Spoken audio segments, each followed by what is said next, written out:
Nagsisimula ang kwento kay Billy na isang construction worker. Habang papunta siya sa paaralan ng kanyang anak para sa seremonya ng Father's Day. Determinado si Billy na pumunta doon para sa kanyang anak na babae. Gayunpaman nang malapit na itong sumama sa kanya ay nakatanggap siya ng agarang tawag mula sa kanyang amo tungkol sa isang isyu sa trabaho. Sa parehong oras isang kaguluhan ang sumiklab malapit sa paaralan. Dahil sa kaguluhang ito, si Pam na anak ni Billy ay nagdusa ng pinsala sa paa. Nang makita ang kanyang anak na babae sa ganoong kondisyon, nagmadali si Billy na bumabal ng kotse upang tulungan ang kanyang anak. Habang sumasailalim si Pam sa operasyon ay nilapitan si Billy ng kanyang homeroom teacher. Naging maliwanag na ang guro na ito ay magkakilala sila mula sa nakaraan at napansin ang mga galos sa mga kamay ni Billy. Naalala niya ang isang madilim na kabanata sa kanilang buhay. Ang kwento pagkatapos ay lumipat sa kabataan ni Billy noong 1995. Noong panahong iyon para sa magkatunggaling mga paaralang bokasyonal may kilalang tinatawag na 4 na hari na madalas na nag-aaway sa mga marahas na gulo. Si Billy ang pinuno ng grupo sa kanilang paaralan at kasama niya ang kanyang 2 malalapit na kaibigan na madalas na nangunguna sa mga gulo. Sa isang araw habang naghahanap ng gulo si Billy at ang kanyang grupo ay nakatagpo nila ang 5 estudyante mula sa kabilang paaralan na nagtipon sa tabi ng kalsada. Sa kabila ng pagiging kakaunti nila, si Billy at ang kanyang mga kaibigan ay nang ibabaw sa laban. Hanggang sa dumating ang isang estudyante mula sa ibang karibal na paaralan. Nang hindi inaasahan ay nilaslas si Billy sa likod at malubhang nasugatan. Isinugod si Billy sa hospital kung saan nakatanggap siya ng 18 tahi. Ang kanyang mga magulang nang marinig ang balitang dumating upang makita siya. Ngunit sa halip na aliwin ay sinaktan siya ng kanyang stepfather na galit sa paulit-ulit na masamang ugali ni Billy.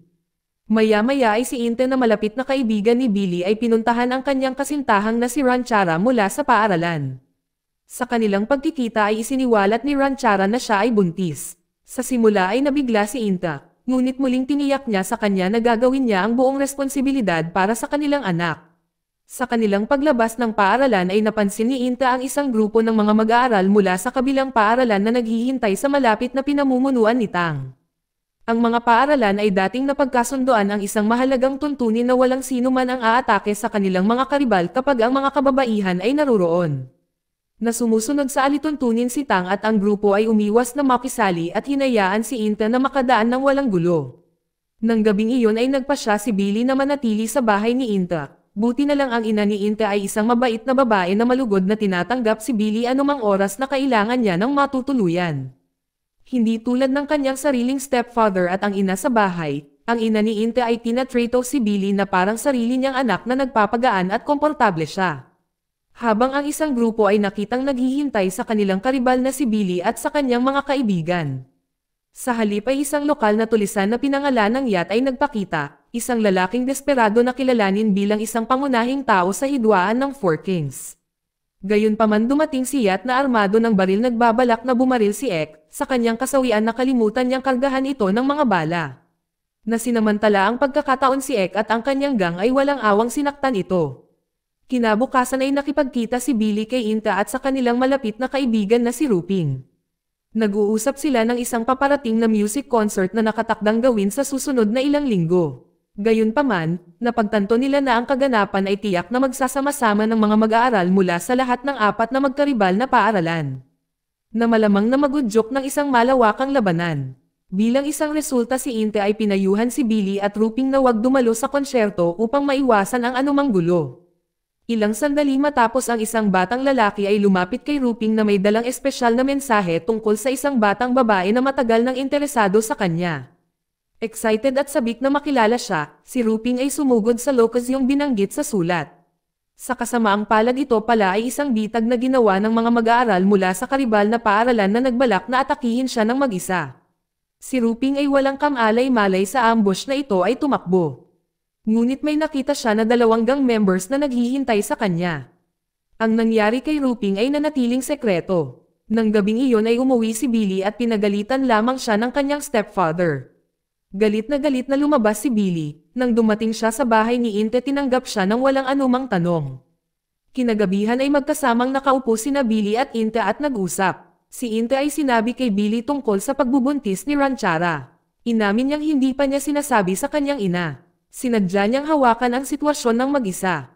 Kinabukasan, pinangunahan ni Billy at Inta ang kanilang grupo para harapin ang mga estudyante mula sa kalabang paaralan. Subalit hindi natuloy ang mga bagay tulad ng plano ng isang grupo mula sa kabilang paaralan na pinamumunuan ni Ek ay sumama sa kabilang paaralan. Si Billy at ang kanyang mga kaibigan ay kailangang mag-ipon ng lahat ng kanilang lakas upang harapin ang dalawang magkaribal na paaralan ng sabay-sabay. Habang tumitindi ang labanan, dumating ang mga pulis na pinutol ang gulo at inaresto ang lahat ng sangkot. Si Billy at ang mga pinuno mula sa iba pang dalawang paaralan ay direktang dinala sa himpilan ng pulisya. Samantala si Inta at ang natitirang mga mag-aaral ay nakakulong sa pinangyarihan habang naghihintay ng transportasyon papunta sa istasyon. Naayaw dalhin sa himpilan ng pulisya. Isantabi nila ang kanilang tunggalian at magtulungan. Nagkunwari silang nakikipaglaban upang lumilikha ng distraction. Nang sinubukan ng mga opisyal na paghiwalayin sila ng isa-isa, nakita ng ibang mga estudyante ang sandali na magrebelde. Dahil sa kaguluhan si Inta at ang iba pang mga estudyante ay nakatakas. Samantala si Billy ay nakakulong na kasama si Mud mula sa karibal na paaralan at pangalawa sa command na si Onat. Ilang sandali matapos dumating ang ina at stepfather ni Billy, hindi para piyansahan siya. Ngunit para magsampa ng karagdagang mga reklamo upang matiyak na mananatili siya sa kulungan. Na umaasang matuturuan siya ng leksyon. Sa sandaling iyon naiiyak lang ang ina ni Billy sa kasawian ng kanyang anak. Habang si Billy ay tahimik na nakaupo at tumangging tumingin sa kanya. Kinabukasan ay inilipat si Billy, Mud at Onat sa ibang detention na pasilidad. Ang lugar na ito ay puno ng mga batikang mga kriminal na gangster at matitigas na nagkasala. Na napagtanto na ang bagong kapaligiran nila ay mas delikado, nagpasya silang tatlo na wala na silang magagawa kundi ang magtulungan para sa kanilang kaligtasan. Sa hindi inaasahan nakatagpo pa nila ang lokal na tulisan na si Yacht na dating nakalaban nila, ngunit napapaligiran siya ng kanyang mga lumang miyembro ng gang.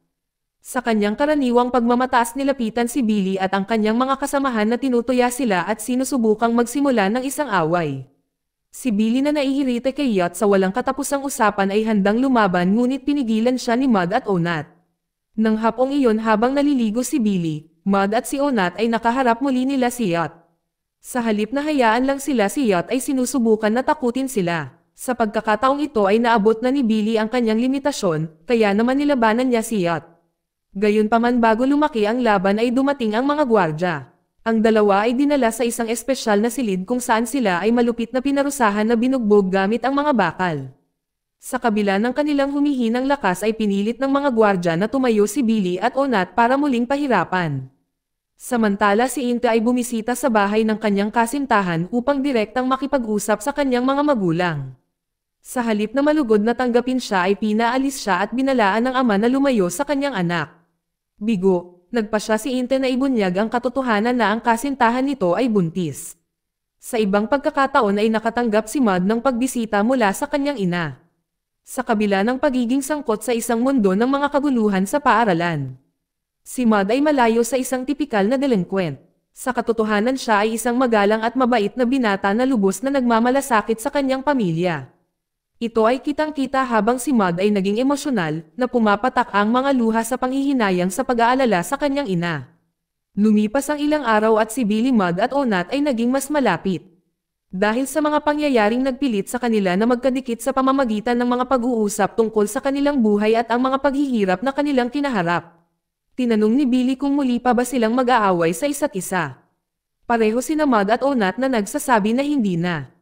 Dahil itinuring nila ngayon ang kanilang sarili na mabuting magkaibigan. Gayunpaman upang mapanatili ang reputasyon ng kanilang paaralan, ay pumayag silang magpanggap na sila pa rin ay magkaribal habang iniiwasan ang mga salungatan sa hinaharap at upang maiwasang masaktan ang isa't isa. Pagkaraan ng mga araw ay natapos na ang kanilang mga sentensya. Sa labas ay naghihintay si Ruping at Inte kay Billy kasama ang kanyang ina. Na dumating para humingi ng tawad at dalhan siya ng pagkain. Dahil binalak ni Billy na tumira sandali sa bahay ni Inta. Ngunit gustong masiguro ng kanyang ina na maaalagaan siya ng mabuti. Sa bahay ni Inta si Billy na matagal nang hindi tumutugtog ng gitara ay hiniling kay Inta na kantahin ang kanilang paboritong kanta. Pagkatapos ay nagsimulang mag-usap ang dalawa tungkol sa nalalapit na music concert na naka-schedule. Si Inta ay nag-aalangan sa pagdalo sa pag-iisip na ang kaganapan ay gumuhit sa mga mag-aaral mula sa hindi maiiwasang kaguluhan. Gayunpaman si Billy na sabik para sa ilang libangan ay patuloy na humihikayat sa kanya. Hanggang sa wakas ay sumang-ayon si Inta na dumalo. Ang gabi ng konsyerto ay dumating at ang mga tao naging masaya habang ang lahat ay kumanta at sumayaw sa tugtugin. Gaya ng inaasahan dumalo ang 4 na king ng bawat paaralan. Ngunit isang tensyon ang naganap, ang 4 na paaralan sa kalaunan ay nagtagpo at nagkaroon ng kabuluhan. Sa sumunod na pangyayari isang estudyante mula sa karibal na paaralan ay malubhang nasugatan. Sinabi ng mga saksi sa pinangyarihan na ang pag-atake ay ginawa ng isang estudyante mula sa paaralan ni Billy. Sa galit si Ek na nanumpa na maglunsad ng pag-atake. Samantala sina Billy, Ruping at Inte ay masaya na nagdiriwang ng kanilang tagumpay sa laban. Sa panahon ng excitement si Inte ay sinubukan na tawagan ang kanyang kasintahan. Ngunit may hindi inaasahang pangyayari. Biglang natarante si Inte at umalis na iniwan si Billy at Ruping. Si Inte nang marinig na plano ng ama ng kanyang kasintahan na ipalaglag ang kanyang pagbubuntis ay sumugod sa kanilang bahay kasama si Billy at Ruping. Desperado si Inte ay nakiusap sa ama na muling isaalang-alang, subalit ang ama na ayaw makinig ay naglabas ng pistol at sinabihan silang umalis. Sa kabila ng panganib, nangako si Inte na panagutan ang kanyang kasintahan at ang magiging anak nila. Nangako pa siya na maghahanap siya ng isang kagalang-galang na trabaho at tustusan sila sa pamamagitan ng matapat na paraan. Dahil sa kanyang sinseridad ang ama ay lumambot at pumayag na talikuran ang kanyang mga plano. Lingid sa kanilang kaalaman ang mag-aaral mula sa karibal na paaralan ay nagmamasid mula sa malayo at ipinaalam kay Ek ang sitwasyon. Nang dumating si Ek nakita niya si Inte na nakaluhod pa rin sa harap ng mga magulang ng kanyang kasintahan. Na napagtanto ang sitwasyon ay hindi angkop para sa paghaharap, ginagabayan ng isang pakiramdam ng pagiging disente ay nagpasya na huwag umatake at napagpasyahan na humanap ng mas magandang oras para ayusin ang mga bagay-bagay. Habang lumipas ang oras sa araw ng graduation sa wakas ay dumating, sina Billy, Ruping at Inte ay nagtipon upang pag-usapan ang kanilang mga plano sa hinaharap. Sinadya ni Inte na makahanap kaagad ng trabaho upang masuportahan ang kanyang mag-ina. Si Ruping na ibinahagi ang kapana-panabik na balita na siya ay natanggap sa isang unibersidad at planong ituloy ang kanyang pag-aaral. Si Billy sa kabilang banda ay umamin na wala siyang malinaw na direksyon at maaaring manatiling walang trabaho. Makalipas ang ilang araw ay naghihintay si Billy kay Ruping na katatapos lang ng kanyang entrance exam sa unibersidad. Sa kanyang gulat si Ek nandoon din para kumuha ng entrance exam. Sa pagkakataong iyon ay inanunsyo ni Ruping na siya ay nakapasa at para ipagdiwang ang tagumpay ay binalak nilang magkita sa isang malapit na kafe. Nang aalis na sila biglang dumating si Yacht, na hinahabol pa rin ang pangarap na magkaroon ng pagkilala sa 4 na hari ng paaralan. Gayunpaman si Billy at ang kanyang mga kaibigan ay walang interes na hindi pinansin siya at umalis ng walang pagdadalawang isip. Bago tumungo sa kafe, tinawagan ni Billy si Inte na nag-imbita sa kanya na sumali sa pagdiriwang. Si Inte gayunpaman ay nasa bahay pa rin at sinabihan si Billy at ang iba na magpatuloy nang wala siya.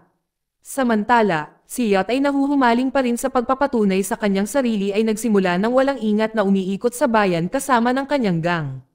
Pinupuntirya niya ang sinumang mag-aaral mula sa 4 na hari ng paaralan na nakatagpo nila. Sa kafe kung saan binalak ni Billy at ng kanyang mga kaibigan na magdiwang. Si Ek at ang kanyang pangalawang pinuno na si Onat ay naroroon na. Pinag-uusapan nila ang kanilang plano para sa paghihiganti kasunod ng kamakailang insidente sa konsyerto. Gayunpaman si Onat na naging malapit kay Billy sa panahon ng kanilang oras sa kulungan. Nakaramdam ng pagkabalisa sa mga agresibong intensyon ni Ek. Dahil alam niyang hindi niya malalabanan si Ek at nag-aatubili na sumang-ayon sa plano. Kahit na sumasalungat ito sa kanyang personal na damdamin. Sa ilang sandali lamang matapos si Billy at ang kanyang mga kaibigan ay dumating sa kafe. Nagpalitan sila ng tense na sulyap ni Ek at ang grupo na nakaupo sa malapit na mesa. Pagod na sa patuloy na paglalaban, nagpasya si Billy na tapusin ang kanilang tunggalian ng mapayapa. Lumapit siya sa mesa ni Ek na nagbuhos ng tubig sa kanilang mga baso at uminom kasama sila bilang kilos ng pagkakasundo. Subalit ang pagtatangka niya ay nabigo at halos matamaan si Billy ni Ek gamit ang kanyang talam. Bago pa lumala ang sitwasyon, si Yacht ay dumating sa kafe na armado ng pistol at lumikha ng kaguluhan. Nang makita ang lahat na walang magawa, nagsimulang magkarga si Yacht ng kanyang baril para isa-isang itumba ang mga ito. Biglang dumating si Inte para tumulong, sa kalunos-lunos na kaguluhan ito aksidenteng nabaril si Inte sa kanyang vital area. Natahimik ang lugar nang bumagsak si Inta. Si Billy at ang kanyang mga kaibigan ay sumugod sa kanya at napagtanto na siya ay wala ng buhay. Nawasak sa pagkamatay ni Inta. Nangako si Billy na aalagaan ang magiging anak ni Inta. Napag-alaman na si Pam ay hindi ang biological na anak ni Billy kundi anak ni Inta. Pinalaki siya ni Billy bilang kanyang sariling anak, bilang parangal sa kanyang yumaong matalik na kaibigan. Bumalik sa kasalukuyang araw na si Billy, Ruping at Ek ay nagtipon kasama si Pam na unti-unting gumagaling sa kanyang mga sugat. Subalit nagalit si Pam nang makita niyang tinutokso ni Billy ang isang guro. Si Ek pagkatapos ay ipaliwanag ang lahat kay Pam sa pagbabahagi ng buong kwento ng nangyari sa nakaraan. Matapos marinig ang katotohanang naalala ni Pam ang mga alaala noong bata pa siya. Naalala niya si Billy kung paano ito madalas magdala ng pera para sa kanya at sa kanyang lola.